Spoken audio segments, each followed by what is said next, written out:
dimanche, pour la 3e année consécutive, l'association L'Air des Anges organisait une Zumba party solidaire au Pacha de Gujan. Une après-midi sportive et conviviale qui a permis à l'association de récolter des fonds, mais également de sensibiliser le public au syndrome d'Angelman.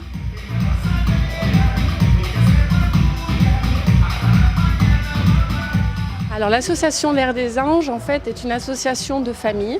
Donc nous sommes 3 familles à l'origine de cette association. Donc les parents de Jade, qui est là, les parents de Pacom qui est là et nous les parents de Lucie. Donc nos 3 enfants sont porteurs d'une maladie génétique qui s'appelle le syndrome d'Angelman, qui est porté sur le chromosome numéro 15.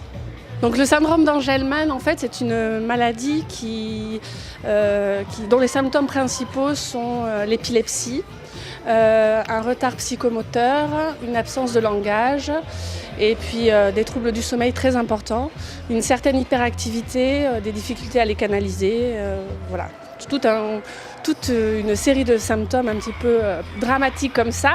Mais à côté de ça, ce sont des enfants qui sont très très très joyeux, qui apprennent tout au long de leur vie, qui sont capables d'avoir des loisirs comme les autres enfants, de faire des choses comme les autres enfants.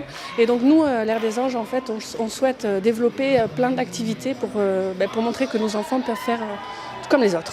Donc Lucie aujourd'hui, elle a 11 ans et demi, donc c'est une grande fille qui commence à devenir un petit peu adolescente avec tout ce que ça peut comporter.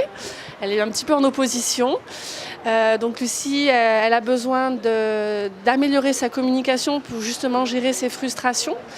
Et donc cette année, on a développé un outil qui s'appelle le POD, qui l'aide au quotidien à communiquer, à mieux se faire comprendre. Lucie fait aussi beaucoup de gymnastique, à capte à la gymnastique, et c'est quelque chose qui lui plaît beaucoup, qui l'aide à mieux appréhender son corps.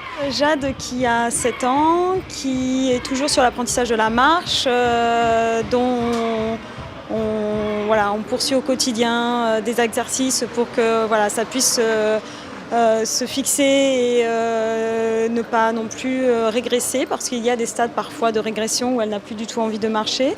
Donc il faut toujours entretenir ce travail-là.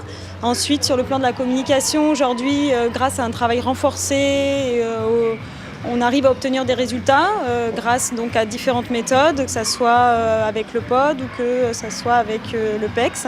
Ça prend du temps, c'est énormément de travail au quotidien, beaucoup de travail avec l'orthophoniste, mais ça paye ses fruits. Donc vraiment on est sur des réussites et des petites victoires qui nous aident et qui nous donnent envie d'aller plus loin. Amélie, la maman de Pacom, qui a 7 ans aussi comme Jade.